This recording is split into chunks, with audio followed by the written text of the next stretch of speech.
Over the last few thousand years, we have warped our own history. Our stories of the past have been changed, altered, mistranslated, and completely been misunderstood as we rounded the curve on the precession of the equinox. Modern views of our history account for many things, but completely dismiss many very important pieces in the puzzle.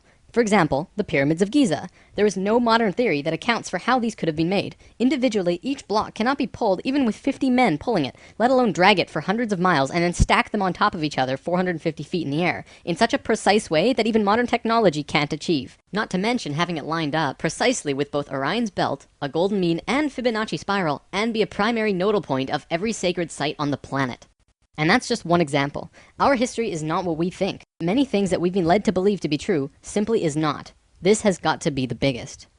The field of archaeology recently saw some monumental discoveries that are rocking the foundation of what we think we know about ourselves. Many ancient cities such as Babylon, Erech, and Akkad that were written about in the Bible and other ancient texts were always thought to be myths because no one could prove they existed. Then, one of them was found. This led to finding another, and then another. Inside one of these cities, archaeologists found thousands of cylindrical clay tablets hidden deep within the earth under this ancient city. The tablets were completely covered in text, written in cuneiform, and tell an ancient story that spans back over hundreds of thousands of years on this planet, describing the history of the earth and the origins of the human race in great detail. Now, the first thing we all want to do is just say that they were making things up. They didn't know the history of Earth, and they were simply creating tales to explain where they came from.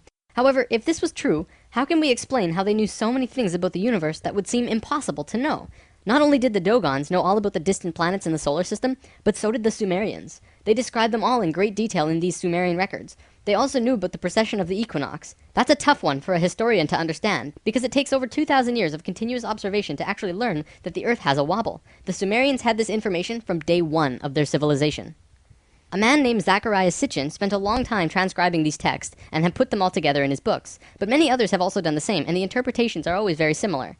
Not only that, but Thoth has also shared information about this with us, and his account matches the Sumerian records. Adamus and other channelings discuss it as well. If you see all of these records and sources, there is a huge connection between the stories. Now, this story spans back hundreds of thousands of years into our past. It talks about Tiamat and Nibiru, the Nephilim, seeding the human race, Adam and Eve, and the children of Lemuria. This portion of the story is really interesting, but not the most crucial to know. We're not going to be covering this at this time. We are, however, going to be picking up the story at the end of Lemuria, and discussing the events of Atlantis up to present day. What I'm going to tell you is a mix of what these records say, along with what Thoth has told us for some finer details. Please have your own experience while watching this. I'm not going to tell you that this is fact. I am simply saying, decide for yourself.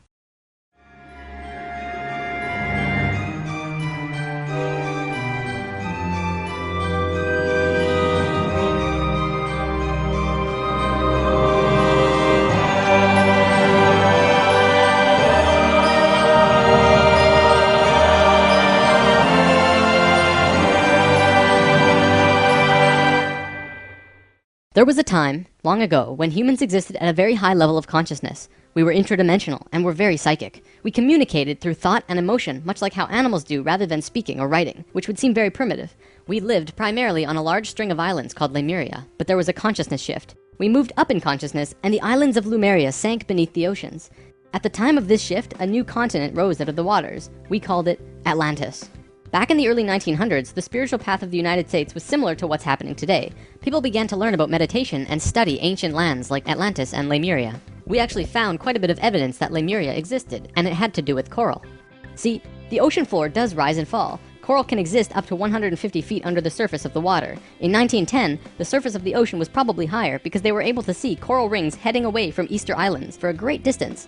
These rings were estimated to be found at 1,800 feet, which means that for them to have existed, they would have had to be much higher and sunk slowly. Probably more important, they also found the exact same fauna and flora from the Hawaiian Islands all the way to the Easter Islands. This is a great distance, but if you look at a map, you'll see a long string. That string, according to Thoth, used to run along the western shores of Lemuria. It is only on these islands that have the same flora and fauna. Same trees, bugs, bacteria, everything. Science can only explain this if there were closer land bridges between these islands at one point. Although we were studying this at that time, World War I began soon after, and we lost interest in spirituality and the ancient lands for a very long time. After the sinking of Lemuria and the rising of Atlantis, at first the human race became scattered. We moved to various islands and continents all over the world because we didn't have a home. Yet, we didn't know where to go. At that time, there were about 1,000 humans at a very high consciousness, more than all of the rest. They were called the Nakals. Today, we know them as ascended masters. The Nicals began preparing Atlantis to be our new home. They projected their energies across the surface of the continent in the form of the Tree of Life, not with 10 circles, but with 12, an extra on top on the island of Udal, and an extra on the bottom in the water. There were 10 components on the mainland, and even though it extended over hundreds of miles on the surface, it was projected to the accuracy of a single atom. We chose to move to Atlantis because of the Kundalini. In humans, the Kundalini is often referred to as the energy serpent that runs up and down your spine. When activated, it provides an immense amount of energy through all of the chakras. The Earth itself also has a Kundalini because the Earth is alive, like an organism, running from the center of the planet to a specific place on the surface. Wherever the Kundalini resides, the people there become the spiritual leaders of the world. The Earth chose Atlantis to be the new energetic center of the planet. After Atlantis, the Kundalini moved to the mountains of Tibet, which is why the Buddhists were the leaders in pure spirituality for the last 13,000 years. It was a very pure place. It moved again within the last 10 years, but that's a story for another time. If you want to read more, check out the book The Serpent of Light by Drunvalo Melchizedek.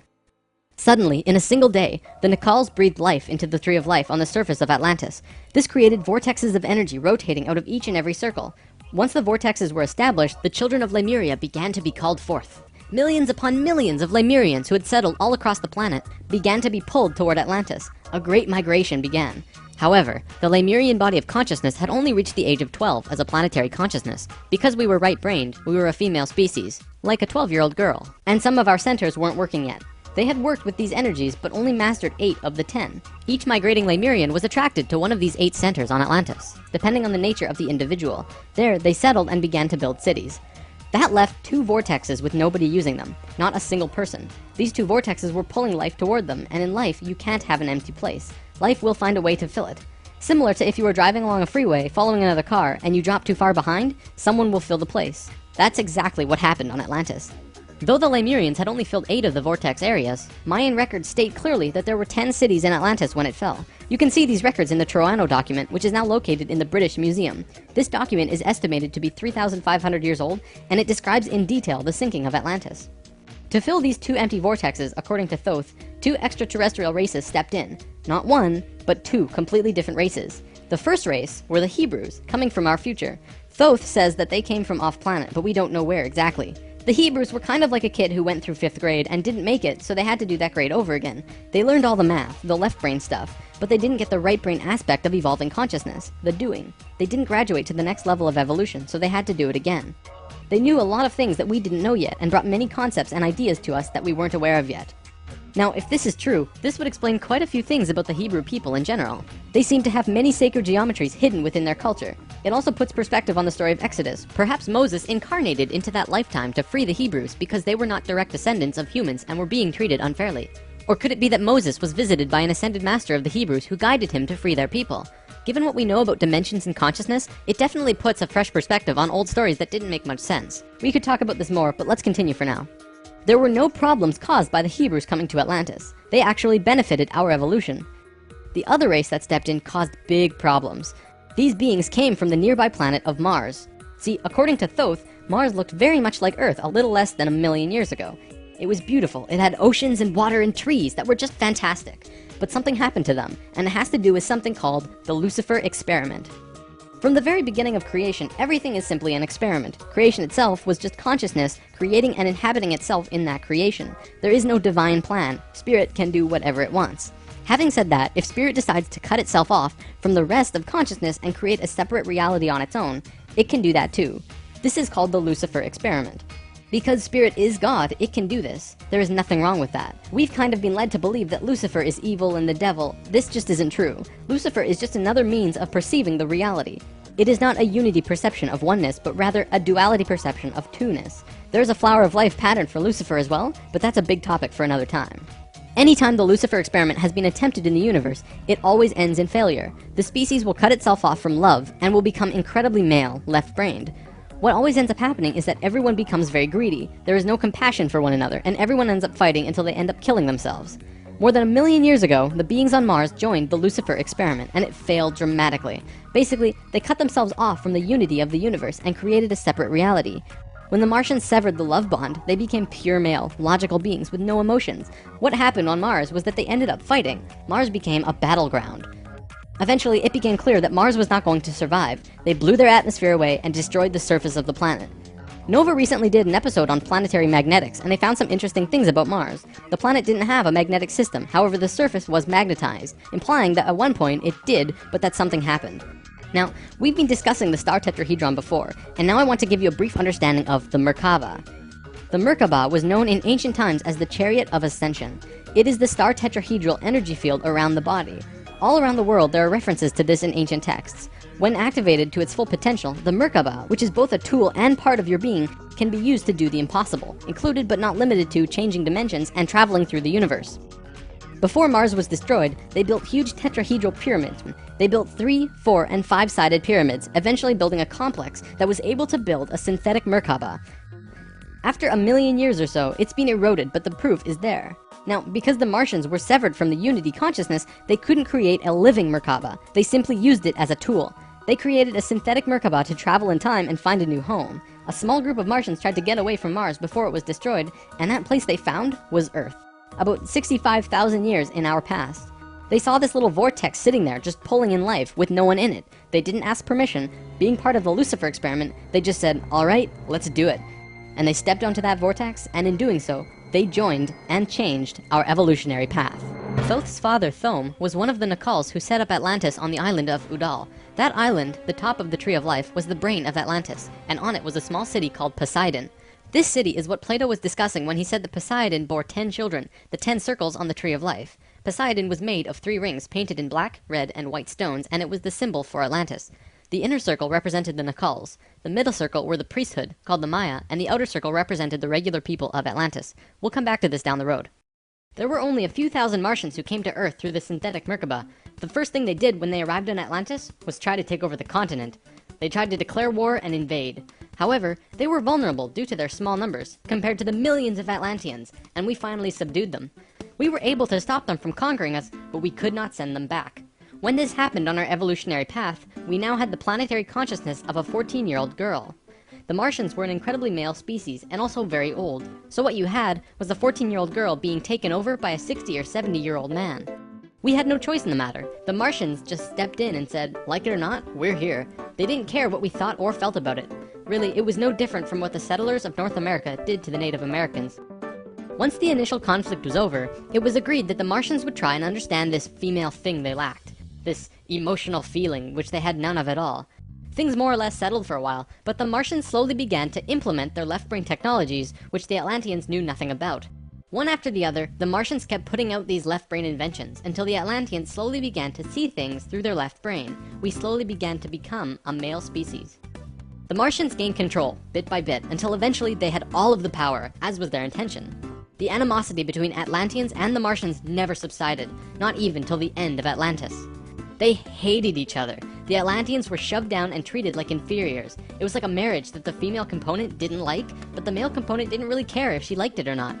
It remained this way for a very long time, until about 26,000 years ago, when the next phase slowly began. Before we continue, we have to talk about polar shifts. See, in the 1930s, Edgar Cayce was channeling information for a geologist when he stopped and he said, "There's something you should know. In the near future, the Earth's poles are going to shift." Cayce was a brilliant man with a very strong connection to higher dimensions, where he communicated with other beings for the human race. Ultimately, it was because of his channelings that the belief system called New Age was created. This is again just putting what he was doing into boxes of understanding, because no one else understood what he was doing at that time. Nevertheless, when Cayce talked, people listened. Geologists began exploring the possibility of a polar shift, and they found something remarkable. A string of major pieces of evidence came forth and lent tremendous weight to what Cayce was saying, and they have now changed the world's view on the subject. Scientists believed that if there was going to be a physical pole shift, there would also be a change in the magnetic poles. Through studying lava beds, geologists were able to see where the planetary magnetics were when the lava beds hardened at certain depths. They found that the earlier magnetic poles were not where they were now, but in Hawaii. The last shift that took place was 13,000 years ago, and we will get there in the story soon. They did another test and found that it had shifted again 26,000 years ago as well. Scientists also learned that polar shifts happen very quickly. In a single day, the magnetics would do a complete flip, or turn 90 degrees. There's that number again. And within 24 hours, the sun would be rising differently than it did the previous day. This shift has happened hundreds of times over the last 100 million years on Earth, but it's speeding up now and happening faster and faster. Now only 13,000 years between each shift. A whole new viewpoint is beginning to be understood. From space, would this not appear as a pulse? Now, there's a lot more to talk about with polar shifts, but I'm going to give you the basics. A scientist named Charles Hapgood was studying this at great detail because the leading theory behind what caused polar shifts was still underdeveloped at the time. He came up with a theory that demonstrated to be possible through various experiments. Through these experiments, they learned that the surface of the Earth, the crust, could slip over the main mass of the Earth, which continues its rotation as if nothing happened. The crust would rotate and spin out of control until eventually it settles again in a new location aligned with the new magnetics. During this time, there are massive earthquakes and tsunamis and devastations that rock the world. Doesn't that sound a bit like the destruction described in the Book of Revelations? Now, I don't want to freak anyone out. Besides Edgar Cayce's account, many other ancient prophecies, including Nostradamus and Mayan prophecies, have talked about polar shifts in one way or another. And modern science is becoming increasingly aware that there is going to be a polar shift in our near future, which is lining up with our consciousness shift, though they don't take that aspect into account. It's funny actually, a while back, NOVA did 2 reports on polar shifts, and both times NASA shut them down. Then recently, NOVA released a new video called Earth's Magnetic Storm. That video shows all of the evidence for pole shifts without actually using the words pole shift. It's almost as if a specific company doesn't want us knowing about this and the evidence that's been brought forth. Polar shifts are directly related to the magnetics of the planet as well. Planetary magnetics are supposed to look like this, but the reality is much different. Our magnetics have been weakening over the last 500 years or so, and today, they look a little more like this. It was the magnetics becoming more and more warped that's causing many of the problems we've seen in the last 20 years. Birds follow the magnetics of the planet to migrate, and they'd be ending up in places they shouldn't be. Whales were continually beaching themselves in the 90s because they followed these magnetics, which led them to land where there should have been water.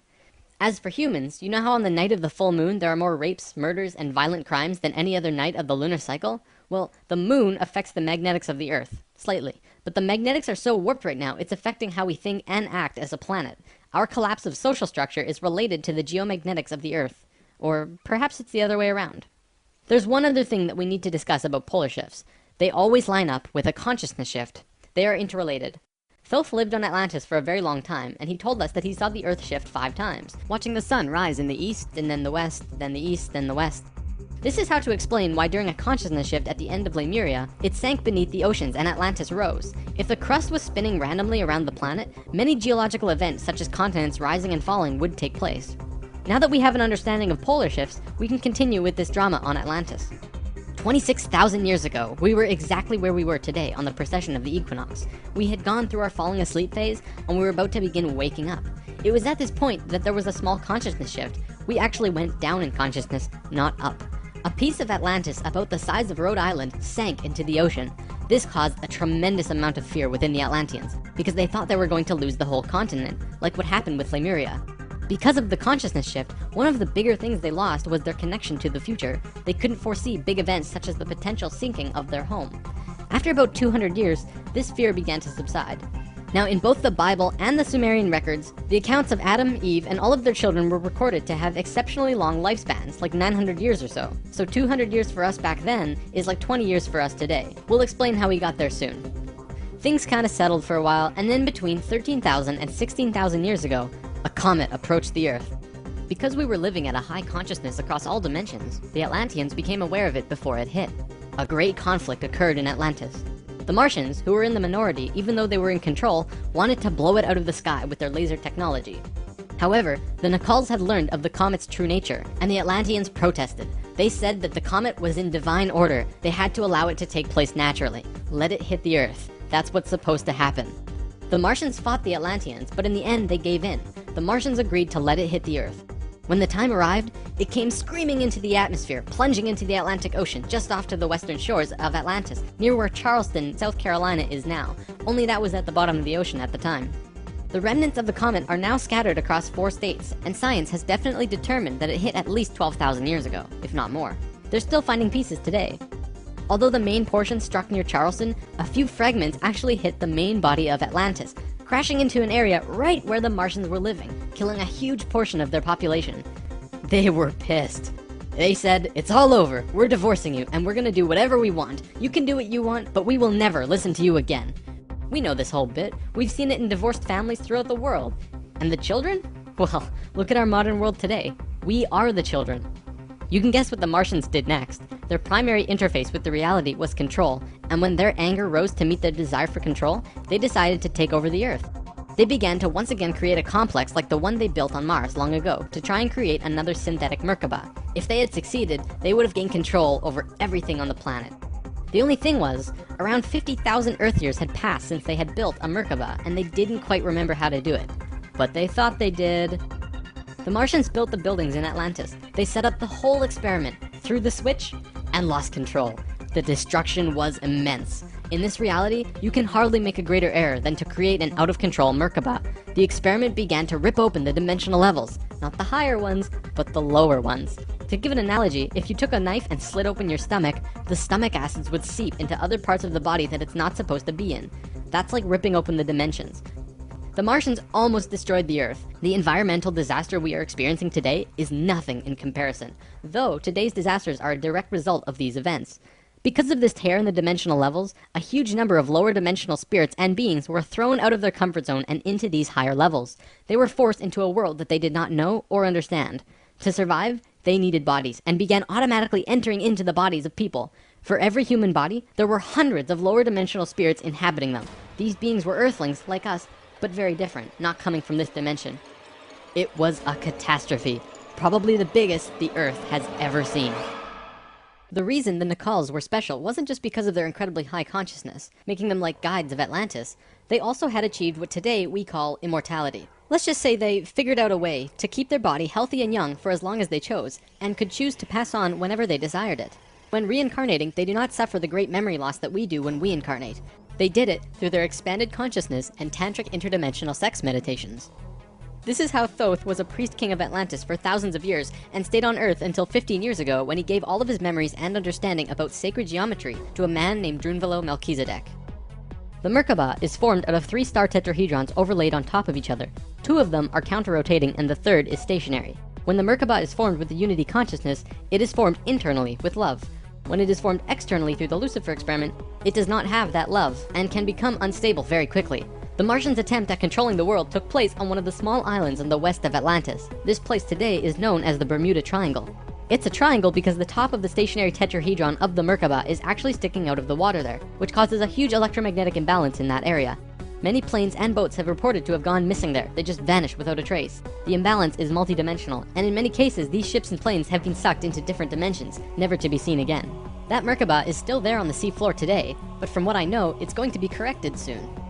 The Nicals did their best to save Atlantis. They sent most of the lower dimensional beings back, at least as many as they could, and sealed up the dimensional tear. Despite this, the situation got really bad, really fast. All of the economic systems collapsed. Financial, social, and all concepts of how life ought to be completely broke down.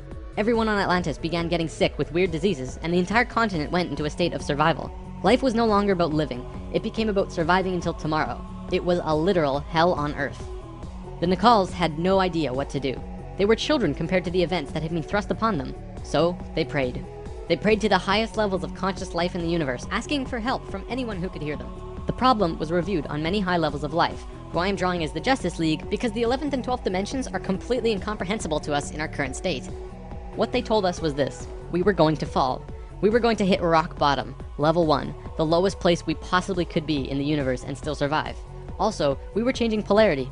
We were no longer a female species, so we were starting from square one as a male species. And finally, and this was the shocker, we would only have 13,000 years to return to Christ consciousness.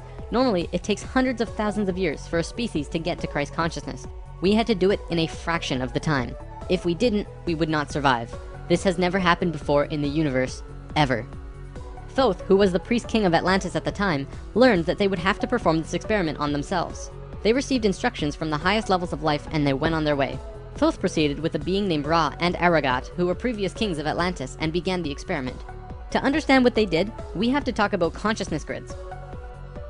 A planetary grid is an etheric crystalline structure that envelops the planet and holds the consciousness of any one species of life. This grid does have an electromagnetic component associated with the 3rd dimension, but it also has a component for every dimension as well. These grids are geometric, of course, and science will eventually discover that there is a grid for every species in the world. Each of these grids have their own geometry and are unique. There's not another one like it, just as the species itself are unique.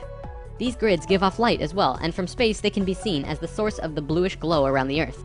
What Thoth and friends had to do was create a synthetic Christ consciousness grid, allowing humans to ascend to Christ consciousness in a very short time. But first, let's talk about the science behind the grid. Perhaps you've heard of the 100th monkey experiment. Over a span of 30 years, scientists were researching a species of monkey called Macaca fuscata on an island in Japan. They were providing the monkeys with sweet potatoes by dropping them in the sand. The monkeys liked sweet potatoes, but they didn't like the sand and dirt so much. A few monkey children figured out that they could wash their sweet potatoes, and some of them taught the technique to their parents. Only a few of the adult monkeys did this though. This went on for some time until one day, the monkeys who actually knew the technique hit critical mass. And bingo, the technique started spreading faster than it did before. Monkeys started learning it really easily across all of the Japanese islands nearby as well as on the mainland. They knew that there had to be something that wasn't yet understood about how a species is connected to itself. So what did we do? We tried it on humans. Our research team made a picture out of human faces. About 100 faces hidden within a single picture, but at first glance, you could only see about 6 or 7. They did several surveys with a few hundred people in Australia and said, all right, find the faces. Most people could only pick out 6, 7, 8, 9 or so, not many more. After that, the research team went to Britain and aired the picture on a closed cable BBC special that was shown only in England. They showed where all of the faces were, every last one. Half of the research team, which stayed in Australia, did the experiment again with new subjects. And lo and behold, people were just naturally able to see more faces. After this experiment, they knew that something definitely connects us all, and the field of noetics is learning more about it daily. It's mass consciousness. In lesson 11, I showed you the 3 levels of consciousness. Each of these levels have their own consciousness grids around the planet, and our second level grid is based on squares and triangles. Many governments of the world, especially the Russian and US governments, were studying our grids back in the 60s and probably earlier. When mapping out the grid on the planet, you find little military bases on many of the nodal points of the grid. There are tons of these bases way out in the middle of nowhere, like on little islands like Guam. This couldn't be a coincidence that these government powers placed their bases right where the little spirals came out of the grid. They were trying to take control of the grid, because if you control consciousness, you control what we think and feel. Of course, there was another organization that had its hand in both of these governments, and still do, and we will discuss them soon enough. This grid is visible through astral projection as well. 13,000 years ago, it began. Thoth, Ra, and Aragat were to create a global complex that was able to build a synthetic Christ consciousness grid over a 13,000 year time period. The first thing they did was to fly to a place which is now called the Giza Plateau, but back then it was known as the land of Chem. It was also a rainforest back then as well, not desert like it is today. First, they created a grid around the planet 4th dimensionally, and then began to construct it in the physical 3rd dimension. They went to the male energetic axis of the Earth and constructed a complex which today is called the Solar Cross. These men were 6th dimensional beings at that time and were living at a very high level of consciousness, so whatever they thought happened instantly. It was that simple. According to Thoth, he built the Great Pyramid, not the Egyptian king Cheops. Thoth says that it was built 200 years prior to the pole shift and built very quickly. These pyramids were aligned precisely with both Fibonacci and golden mean spirals emanating from out of the solar cross. Interestingly enough, Edgar Cayce also channeled that the pyramids were constructed in this time. The pyramids were also found to be built from the top down. The stones on top were placed first, which has baffled researchers ever since. Every time more is learned about the pyramids, we move further into dark on understanding how they were formed. If what Thoth says is true, well, that explains everything. From there, Thoth and friends constructed an entire network of temples and structures along this grid 4th dimensionally, placing them on nodes on the new synthetic Christ consciousness grid they were creating. All of them were made with Fibonacci or golden mean spirals, and all of them were mathematically referred back to the solar cross in Egypt through the Great Pyramid. The creation of all of the sacred sites on the planet were no accident. It was a single consciousness that created them all, from Machu Picchu to Stonehenge to Zaghuan, you name it. There are a few exceptions, but most were created by a single awareness as part of a unity consciousness grid. Although the Great Pyramid was done all at once, many of these ancient structures of the world were made 4th dimensionally and slowly dropped in frequency until they manifested on the 3rd dimension over a long period of time.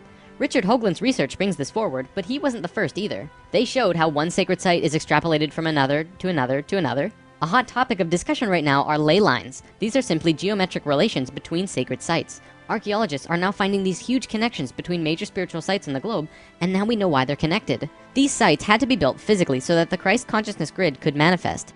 In a way, think of the physical sites as the wiring of a giant wireless electrical system, and then it needs about 13,000 years of continuous energy flow for it to actually turn on. And just so that you're not left in suspense, yes, the grid was completed. It came to life and is now active, though not really used. Congratulations, Earth! We actually survived. Not only has Thoth told us this in person, but he's also written it down in the Emerald Tablets. These tablets were left in the Great Pyramid thousands of years ago. There are 12 tablets in total, formed from a substance created through alchemical transmutation. They are imperishable, resistant to all elements and corrosion. Their atomic structure is fixed in place, and no change can ever take place. In that respect, they violate the material laws of ionization. These tablets share a great wisdom, and you can read them at over 100 different levels of consciousness, and you will always understand them differently. If you're interested in this stuff, you should definitely consider reading them. As you can probably tell, Thoth plays a pretty large role in what happened. Most of this information comes from him. Thoth also provided most of this information about the flower of life and its geometric relationship to consciousness with us. And this stuff is tied intimately to the geometry of the universe. Considering the quality and quantity of information that he has shared, it makes you really start considering that this next part can be true. The Great Pyramid has a legendary missing capstone. According to the Emerald Tablets, deep under the Great Pyramid there's a room called the Hall of Records. This room was not built by Thoth and long predates the Atlantean civilization. Within the Hall of Records is the capstone of the pyramid, which is 5.5 inches high, solid gold, and completely holographic image of the Great Pyramid. It has all of the little rooms and everything. However, this leaves us with a 24 square foot piece of the Great Pyramid that's missing. If what Thoth says is true, that missing piece actually belongs to a very special airship that exists on Earth. And the way to the airship is through the Sphinx. The Sphinx, according to Thoth, is not 12,000 years old, but dates back over 5.5 million years on Earth. Deep under the Sphinx, about 1 mile down, is a round room with a flat floor and flat ceiling. Inside this room is the oldest synthetic object on Earth. The object is about 2 city blocks in size. It's round like a disc and has a flat bottom and top.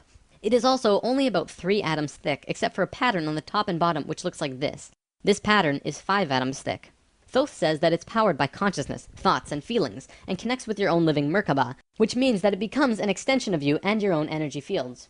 The ship is also intimately connected with the spirit of the Earth, and is the protector for the whole planet. Thoth built the pyramid the way he did to fit with the ship. When on top of the Great Pyramid, it creates this image from above.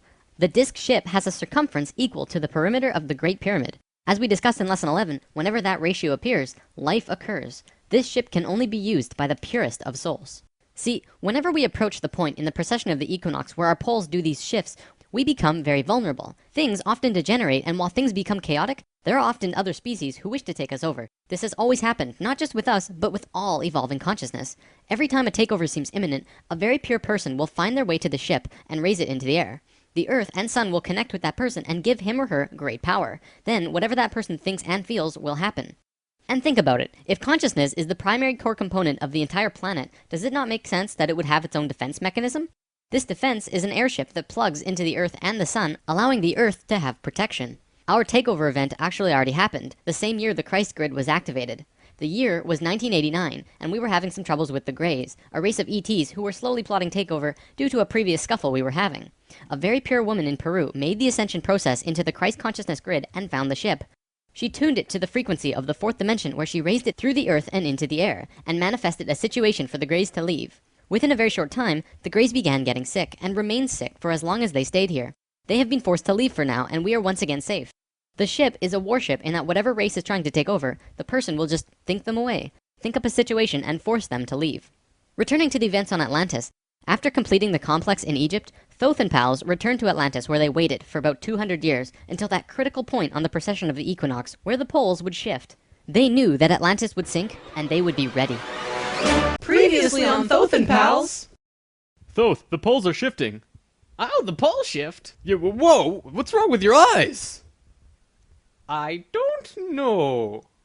When Thoth first saw signs of the polar shift, they returned to the land of Chem and raised the warship into the sky. They went to Atlantis and picked up the Nakals. The Nakals weren't just passengers though, and each and every being was working in unity to create a very powerful Merkaba around themselves and the ship. They returned to the Great Pyramid and landed the ship on top, forming the phi ratio with the pyramid. And then, it happened. The poles began to shift, and human consciousness began to plummet. Simultaneously, the electromagnetic and magnetic fields of the Earth collapsed, and all life on the planet went into the Great Void, the 3.5 days of absolute blackness described by many ancient cultures in the world. The Emerald Tablets say that whenever we go through a polar shift, we go through a void space as we change our frequencies for about 3.5 days. This is also in the Troano document, depicted by 3.5 stones painted black. This refers to a time when we go through what science calls the electromagnetic null zone. During the pole shift, a phenomenon takes place where everything just seems to disappear for a certain time. Usually it's between 2 to 4 days, and the last time it was 3.5 days. Here's where it gets interesting. What happens to us does not usually happen to a normal species, because most advanced species will have their Merkabas handy at the time of the shift. We didn't, due to our little crisis, and we got sucked into the void space without protection. This resulted in us losing our memories. Science realizes that all of our memories are connected through cells in our brains as well as fields around our heads. What is not entirely understood by science yet, at least not directly, is the connection our memories have with the planet itself. We've discussed this before. The magnetics of the Earth affect how we think and act. The Merkaba is an electromagnetic field that you create around your body that can serve as protection from void as you're consciously going through it. What happened to us when we didn't have that protection? It was a clean wipe. When we existed on Atlantis, we were living at a very high level of consciousness in a higher dimension. We had extremely advanced and sophisticated bodies and minds, and were capable of practically anything, living in a dimension where molecules were spaced so far apart that consciousness could interact with them without physically moving. It's hard to explain because you can literally shape your environment immediately through your consciousness in these higher frequencies. In that sense, we were creators, knowing and understanding oneness, beings of love. But then we fell. We dropped back down to this place called the third dimension. We also fell in consciousness back to zero. We forgot how to use the pineal gland, and it slowly shrunk to the size it is now, like a raisin, where it's supposed to be eyeball size. When this happened, we forgot how to breathe source energy into our bodies, and our lifespans went kaput. Eventually, we went from 900 years to what it is today. We had not experienced this dense reality that we had before, at least for a very long time. We were kind of like a supercomputer that gets completely wiped, no operating system or anything. We had these advanced physical bodies, but we didn't know how to use them. This is why today we are so physically advanced compared to pretty much all the other animals in this third dimension. For a time, the survivors of the Atlantean fall, and there were a few, were literally hairy barbarians. We even had to rediscover fire. The reason we're having such a hard time finding evidence of Atlantis is because for the most part, the events of Atlantis took place on a much higher dimension than our physical Earth exists on right now. Everything I've drawn of Atlantis can't be taken as that's what it looked like, because it didn't. This landmass did physically exist, but the Atlanteans were not inhabiting that dimension of its existence. If the warship hadn't been protected by the Merkaba, the Nacals would have lost their memories. They retained their memories when the Earth came out of the void and began their work once more. Thoth and 1/3 of the Nacals went to the Island of the Sun in Bolivia. Aragot and 1/3 went to Tibet, and Ra and the remaining third went to Egypt, where they waited. Now, we're going to begin bridging the gaps between this story and our current history.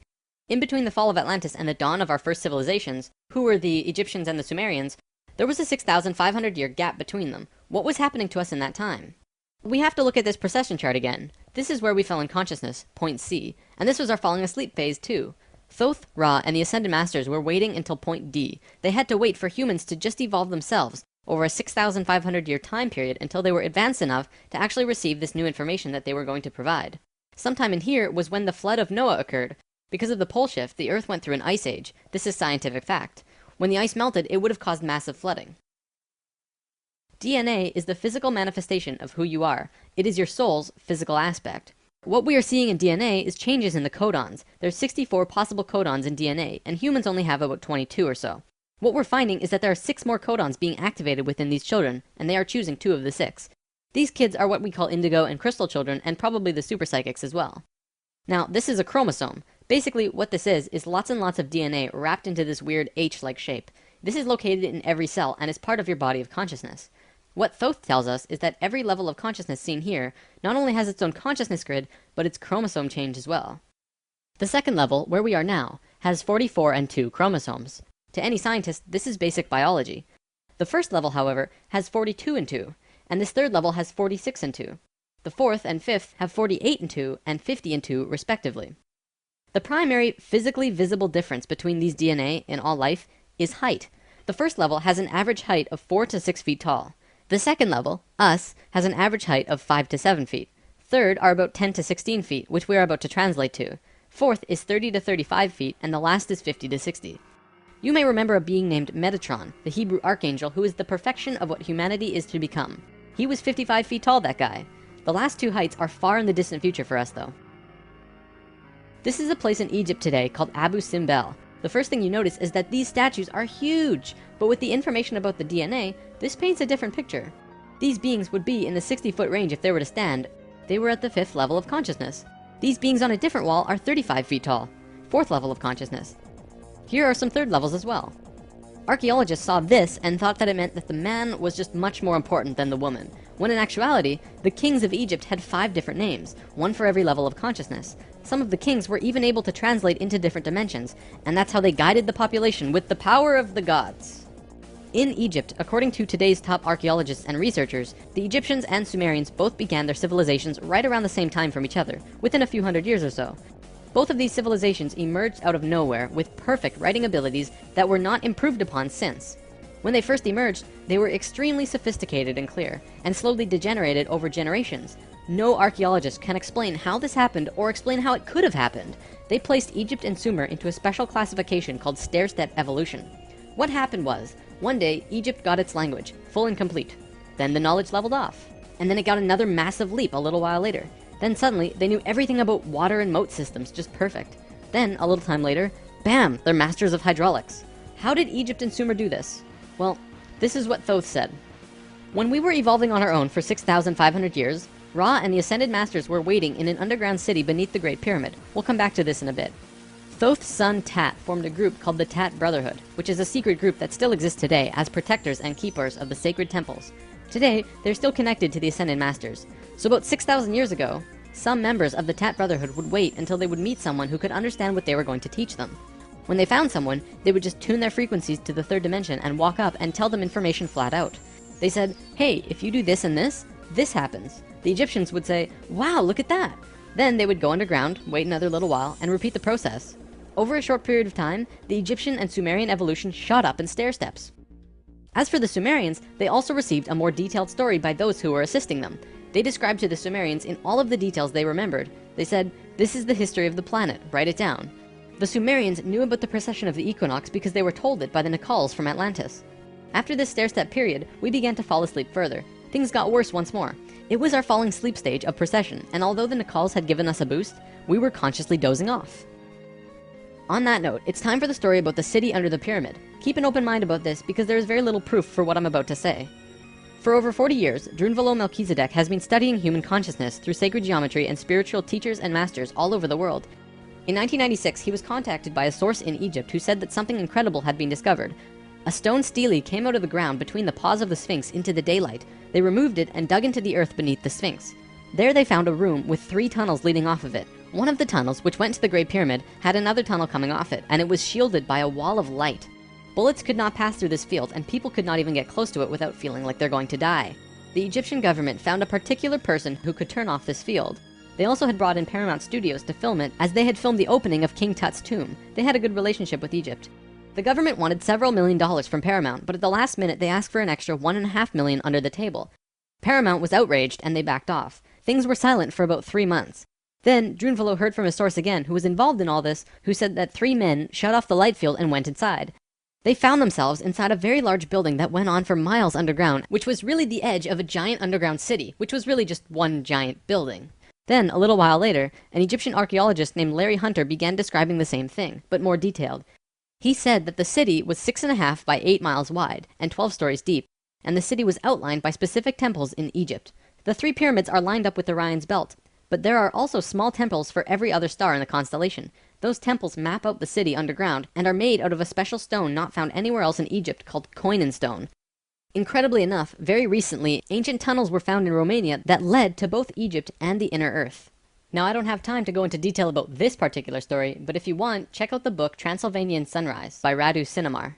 To be clear, this is a theory that has not been accepted by the Egyptian government, but the underground city that Thoth said was there is, according to Mr. Hunter, marked by temples made of a unique substance, and the temples match the star pattern of the constellation of Orion. 4,000 years after the stair-step evolution, we were at our lowest stage of our evolution. We were hitting bottom on the awareness road. Suddenly, out of the darkness, 3 men came to Earth to give us a little nudge. Everything in ancient Egypt was synthetic. They had this entire civilization based around achieving heightened states of consciousness, but they had to do it through tools. Now, we're not going to look at each of these tools individually, but let me give you a brief overview here. This tool was used for transferring vibrations into the body. Along with that were the hook and flail. This little device was a kind of generator to increase vibrations, though there's not too much information available on it. This thing, however, was their most important tool, the Ankh. They saw the Ankh as the secret to eternal life, and they used it not as a physical tool, but as an energetic one. They would use this form and Ankh their sexual energy. Now, this could be a huge topic on its own, like how energy travels up and down the body through a vertical tube between 5 energy channels that counter-rotate as they extend through the body. But basically, sexual energy is an incredibly powerful energy. We definitely abuse it today, but what the Egyptians knew was that when you had an orgasm, a very large amount of energy bursts from your root chakra all the way up your spine to the top of your head, and then it gets released. What the Egyptians would do was when the spiral of energy hit their heart chakra, they would Ankh the energy out of the back of their body and over their head and back into their body, where they would keep the energy and retain a massive energy boost. In other words, If you take a tuning fork and hit it, it will reverberate for a certain amount of time. Then, if you attach an ankh on top of it and hit it again, it will reverberate at least 3 times longer. The Egyptians were doing this with their bodies. Moving on, when Atlantis was first formed, the Nacals set up something called a mystery school. This is the special type of school where you learn about consciousness, and you learn different aspects of expanding your own consciousness, and eventually getting to a place where you become immortal. It usually took a very long time to achieve this state, and that's why there were only about 1,000 Nacals in comparison to the millions of Lemurians at the start of Atlantis. The first Atlantean to reach the immortal state was a man named Osiris. Ancient Egypt's mythology tells a story about Osiris, a man who was killed and cut up into pieces by his brother in an act of rage, and then the pieces were scattered. This event, perhaps less exaggerated than the myths, actually did happen, and it took place on Atlantis. Osiris's wife and sister retrieved the pieces, and upon returning the final piece, they restored the creative energy flow and brought his spirit back into the body. Through doing this, Osiris became immortal, and he was the first immortal of Atlantis. This story is told throughout ancient Egypt on many temple walls, and I'm going to show you why. Osiris went through the 3 stages of consciousness. The first one was whole, the second was separated from itself, included physically, and the third was whole again. The Nacals used Osiris's understanding of how he became immortal as a template for how others could do it as well, only through consciousness, without needing to be cut up, of course. This eventually became what we would call the religion of Atlantis, but it was more of a deeper understanding that they were following. This template was also used in Egypt, which we will look at now. Through this stair-step evolution, we began to change from the first level of consciousness into the second. Before the fall, we had incredible memories. It wasn't this vague recollection that we have now, but today we might see it as full-tilt 3D holographic memory. After the fall, we still had a photographic memory, and could share these experiences with each other, which is called dream time. It is what the Aborigines of Australia still have today. Through the introduction of writing, however, we began to change from the first level of consciousness into the second. We lost our incredible memories, and became very separate from each other and ourselves. Thoth was the one who introduced writing, and if you look at ancient Egyptian culture, it even says, Thoth brought writing to us, as well as many other things. Now that we were in the second level, over time, things began to change, and a very serious problem developed, which if it hadn't been solved, it would have caused a major catastrophe in our own near future. Basically, in Egypt, the Ascended Masters had used Osiris's genetic coding of changing chromosomes to show others the path of ascension. They developed a system of 42 and 2 gods, with a lowercase g. They were actually called Neters. Most will recognize this one. His name was Anubis. There were 42 and 2 Neters who were representative of human chromosomes. Each one of them showed a specific pathway of life or human experience, and people would follow these understandings to learn more about their life or their own reality. The problem developed when both Upper Egypt and Lower Egypt became more separated from themselves, and the meanings of these Neters were lost. Over time, the drawings of these Neters changed, and the meanings changed with them. People had no idea what they meant. Then it got worse, when the Egyptian king Menes merged Upper Egypt and Lower Egypt into a unified country. Menes also merged the belief systems, so now you had 88 gods that people were fighting over to decide who was really God. This was an issue because now they had people not knowing what to believe, completely lost, separated from their understanding of their own divinity and God. Things became separated further, people fought over which gods were really gods. Today we look back and say, wow, they thought there were so many gods, when really, this wasn't the case at all. Even with the help from the Tat Brotherhood, we just couldn't get it right. There was one short period of Egyptian culture that most historians don't really understand. As it's written in ancient texts and hieroglyphs, for 17.5 years there was a bizarre new ruler that completely changed how Egypt was run. And his name was Akhenaten. Before him, there were only kings. Akhenaten was the first pharaoh, which meant that which you will become. He was also, believe it or not, 15 to 16 feet tall, at least that's how he was always depicted, and had an elongated skull. Both of these aspects are related to Christ consciousness. Akhenaten abolished all previous understandings of God and tried to instill a one God understanding in everyone. After 17 years, the majority of Egyptians revolted and Akhenaten was killed, soon to be replaced by someone else, returning to the old system.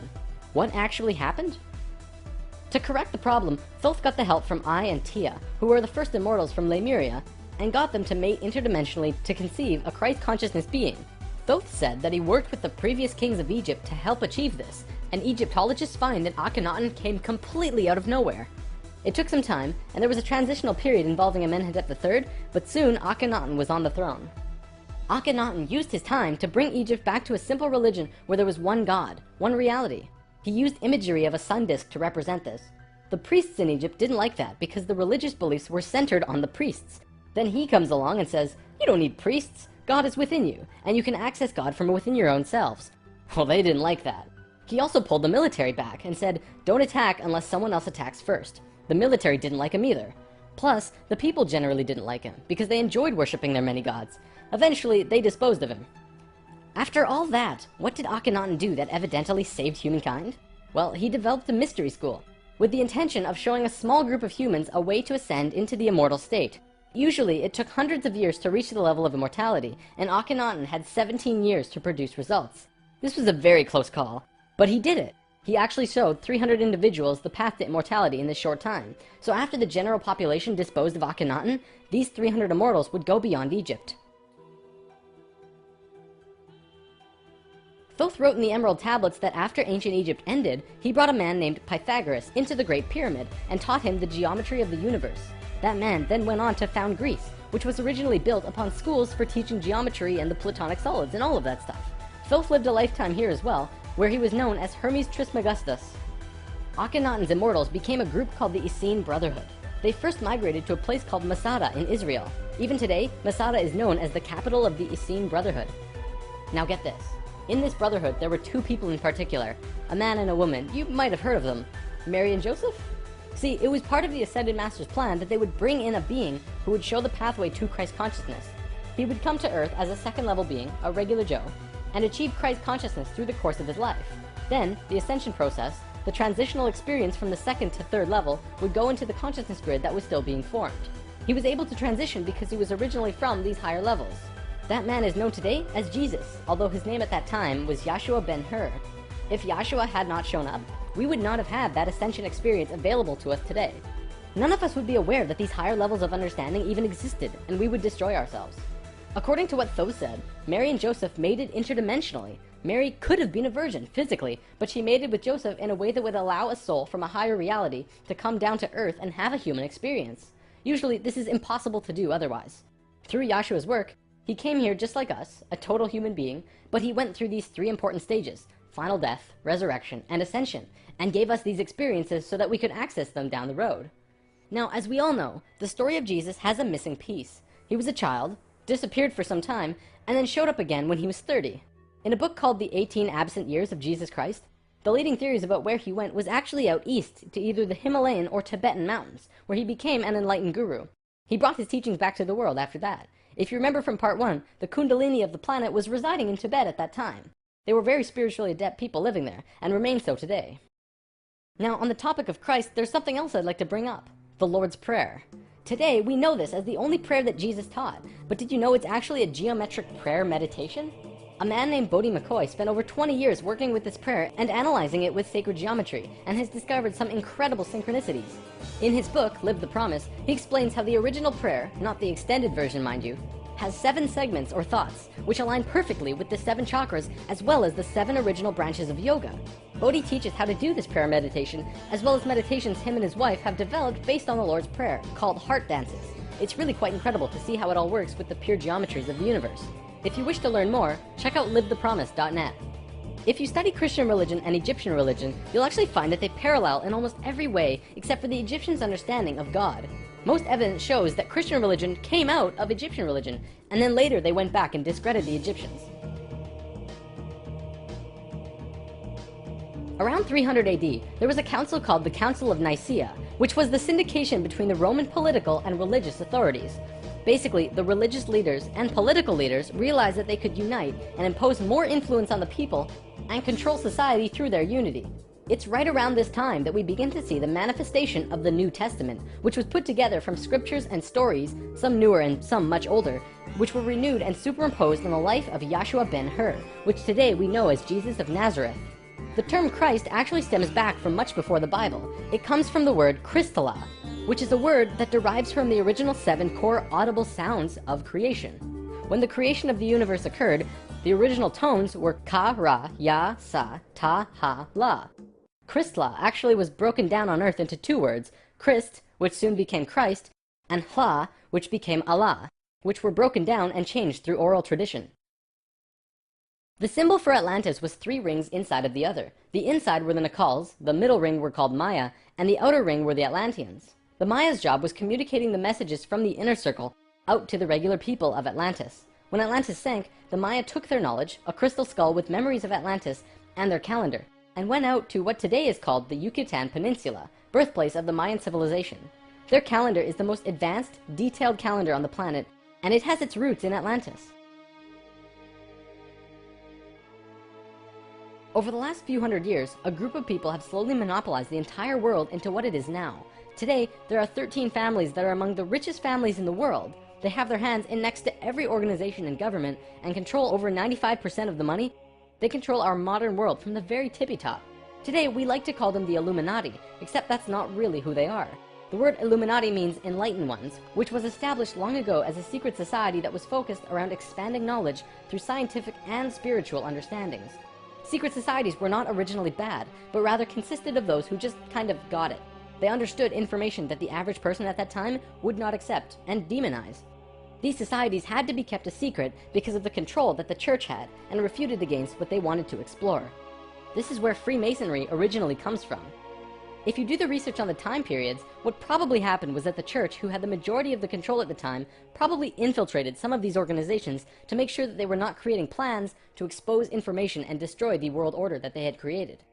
This led to the church exposing some of the societies as devil worship and blasphemous, and fear of these groups rose. Over time, many secret societies branched off by those who were corrupt or previously infiltrated by the church, and gained more control through the church and large organizations that were being established.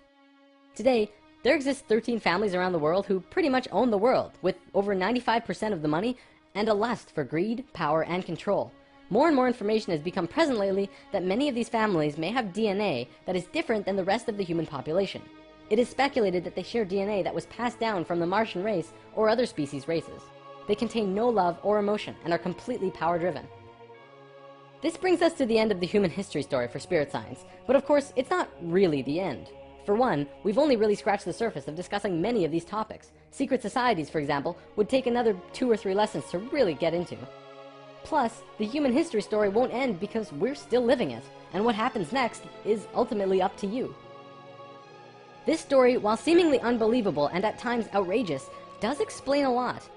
Think about it. We've covered the Bermuda Triangle, the face on Mars, Jesus, what the Egyptians were doing, the rise of Greece, pretty much most modern religions, the reason we popped up out of nowhere 6,500 years ago, the stair-step evolution of those cultures, and the story of Atlantis, which has been elusive to us at the best of times. It also explains the Great Pyramids and their connection to all of the sacred sites on the planet, the Sumerian tablets, the Emerald tablets, Lucifer, and as for the Hebrews, if you read their Talmud, it actually seems to suggest that they're not from here. I'm not going to tell you to believe it, but it definitely puts some perspective on many questions and aspects about the world which we generally just don't have conclusive answers to. Take it with a grain of salt though. After all, it is just a theory.